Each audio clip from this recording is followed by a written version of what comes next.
Hey there, grade 10 learners. Welcome to a very special edition of our Explainer. Today, we're diving deep into Project SIP-9, and we are going to focus on one of the most foundational and honestly kind of fascinating concepts in statistics, measures of position. I'm your host, and I am seriously so excited to guide you through this. Look, whether you're feeling a little overwhelmed by all the numbers right now, or you're just waiting for that aha moment, don't worry, we're in this together. By the end of this session, looking at a giant sea of data is going to feel just like reading a well-organized book. Okay, let's dive right in. All right, so here is our game plan for today. We've got a really clear step-by-step syllabus. 1, the median refresher. 2, slicing the data. 3, the golden rule. 4, using the locator formula. 5, practice with the siblings data. And finally, 6, your final challenge. Section 1, the median refresher, finding the middle. To build our confidence up a bit, we're going to start with a concept I know you're already super familiar with. Because, you can't run before you walk. And in statistics, you definitely can't find quartiles or percentiles before you truly understand the median. Just imagine a student getting a 0 on a quiz. Yikes, right? And then following it up with scores like 70, 97, 80, and 95. If I hand you that messy, unsorted list and ask, hey, what is the exact middle performance of this student? You'd literally just be guessing. It is impossible to find the true middle without arranging the scores first. But once they are arranged into an ordered array, from lowest to highest, the whole picture just instantly becomes clear. And that brilliantly illustrates our first core principle here. The median divides the array into exactly 2 equal parts. Finding the median is simply slicing that perfectly ordered data distribution right down the middle. Half the values are less than the median and half are greater. It's the ultimate balancing point. Moving right along to Section 2, slicing the data, quartiles, and more. Now think about this for a second. If we can slice our data into 2 equal parts using the median, logic tells us we can definitely slice it into even smaller, equal pieces, right? This brings us to the really exciting part, measures of position. First up, we have quartiles, which are represented by the letter Q. It's exactly like dividing a whole pie. Quartiles divide our data pie into exactly 4 equal pieces. Q1, Q2, and Q3 act as the 3 slices of the knife needed to make those 4 segments. And fun fact, Q2 is actually the exact same thing as our old friend, the median. Next, we take it a step further with deciles, marked by the letter D. Just think of the word decade. Deciles take that exact same set of ordered data and slice it into 10 equal segments. So if you ever want to know if you're in the top 10% or maybe the top 20% of a class, deciles are the precise tools that help you see that structure. And finally, we have the most precise slicing tool in our kit, percentiles, or P. Percentiles break the whole distribution down into 100 equal parts. When you take a major standardized test and you hear you're in the 99th percentile, that just means you scored higher than 99% of the distribution. These statistical division markers, quartiles, deciles, percentiles, they are really all just different zoom levels for analyzing the exact same data. Section 3, the golden rule. Sorting is essential. Okay, guys, focus up, because we are now entering the absolute most critical part of this lesson. This is where, historically, students make the most mistakes. But not you, because we're going to nail this down right now. Behold the golden rule of statistics for ungrouped data. Step 1, you absolutely, without a doubt, must organize your raw datasets sequentially in ascending order, lowest to highest, no exceptions. You literally cannot perform any positional analysis without doing this first.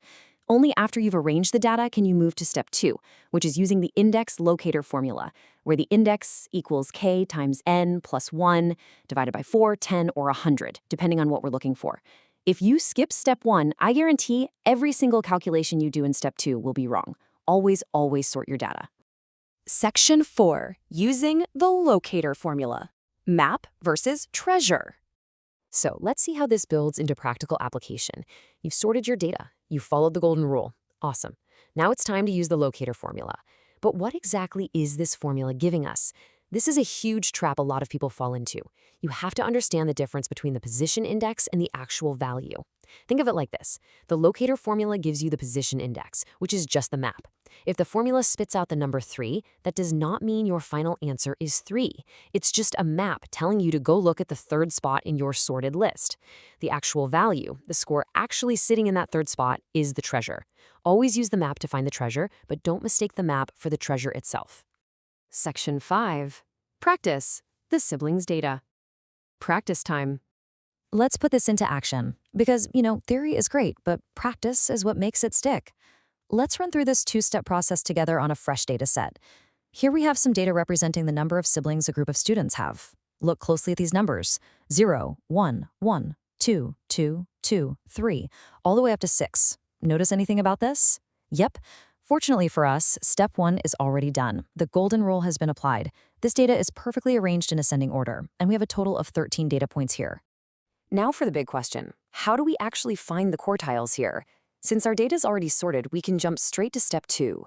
We use our locator formula to find the specific positions for Q1, Q2, and Q3. Remember, the formula is going to give us an index, a map. So, for instance, if we calculate for the third quartile, Q3, we're looking for the position that marks the 75th percentile of this data. When you plug the numbers in, 3/4 of our 13 data points plus 1, the math gives us 10.5. That points us to the 10th position in our ordered list.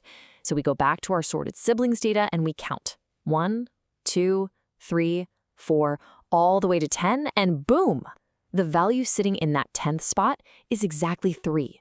The map pointed us to the 10th spot, and the treasure we found right there is 3 siblings. See how beautifully that works out when you don't skip any steps? Section 6, your final challenge. Test your skills. You guys are doing absolutely fantastic. We've reviewed the median, we learned how to slice data into quartiles, deciles, and percentiles, we've mastered the golden rule of sorting, and we proved we know the difference between the map and the treasure. You now have literally all the tools you need in your mathematical toolkit. It is time for your final independent practice. Here is your raw homework dataset: 2, 8, 10, 25, 12. Okay, take a really good look at these numbers. It is a complete mess, right?